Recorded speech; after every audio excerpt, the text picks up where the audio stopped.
जितने व्रत करने वाले लोग हैं वो अब जल में उतर चुके हैं।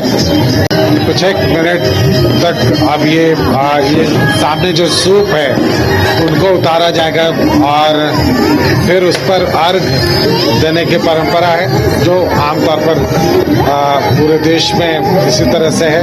कल शाम में थोड़ा अलग जरूर दिखा था जब संध्या में सिर्फ सूप रखा गया था, इसमें अर्घ देने की यहाँ पर कोई उस तरह की परंपरा नहीं रही है। लेकिन सुबह के अर्घ में वो दूध और जल के साथ अर्घ देने की बात है, यहाँ इसकी परंपरा है।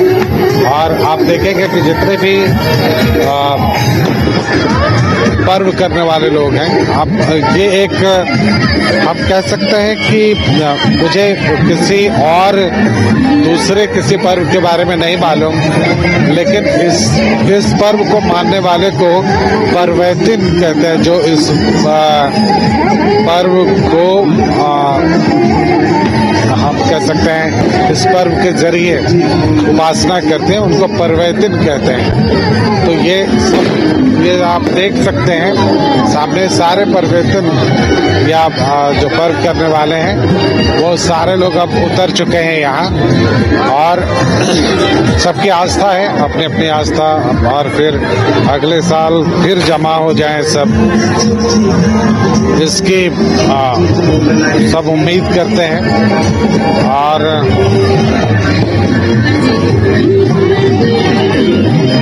आप देख सकते हैं यहाँ पर सुबह अब बिल्कुल हो चुकी है, जो लालिमा है वो उतर चुकी है। अब लालिमा के बाद जहाँ सूर्योदय का समय होगा, और अभी भी हालांकि बादल है ठीक सामने और भगवान भास्कर सीधे तौर पर नजर नहीं आ रहे हैं, लेकिन यह है कि लालिमा साफ दिखी है। और अब जितने त्योहार पर्व करने वाले लोग हैं वो सब उतर चुके हैं जल में, सबके हाथ में वो दीप, जलता हुआ दीप है, नारियल है। और हम इसके आध्यात्मिक पहलू की चर्चा करना चाहेंगे। एक आध्यात्मिक पहलू वो है जो इस पर्व के को लेकर जो कथाएं सुनाई जाती हैं या और दूसरी बातें बताई जाती हैं जिनकी चर्चा आप अक्सर सुनते होंगे, लेकिन मैं इसको दूसरे आध्यात्म के दूसरे स्तर पर ले जाना चाहता हूँ, जहाँ आपकी आत्मा, जो कि आत्मा हम पहले भी बता चुके हैं कि ये आत्मा कारक जो है वो अगर भगवान भास्कर हैं और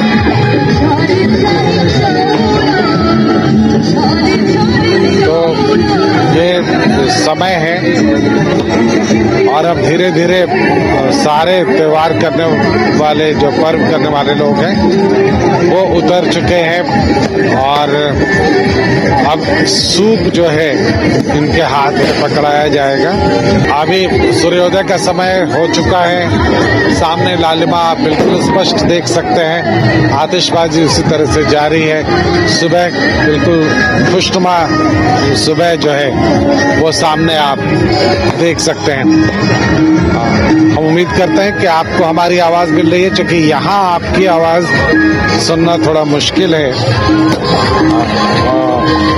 अनुराधा संभवतः गंगेश जी हमारे साथ बिहार बॉर्डर सुपौल से जुड़े हुए हैं। गंगेश जी हमें उगते सूर्य को अर्घ देने की विशेष महत्व को बता रहे हैं। धार्मिक मान्यताओं में इसकी क्या खासियत है? लोग आस्था के महापर्व पर सुपौल की तस्वीरें कितनी खास नजर आ रही है? समय है और ये अंतिम कुछ मिनट हैं छठ महापर्व के। यहाँ पर इस बार के छठ महापर्व को लेकर अंतिम कुछ किस तरह से साल भर लोग सजाते हैं, ये एक बड़ी बात होती है। और आप देख रहे हैं कि घाट पर दिए की एक श्रृंखला यहाँ से वहां तक जल रही है। और सबसे थोड़ी देर के लिए बहुत सारे लोग, बहुत सारी उम्मीदें शायद इन घाटों पर आकर बस गई।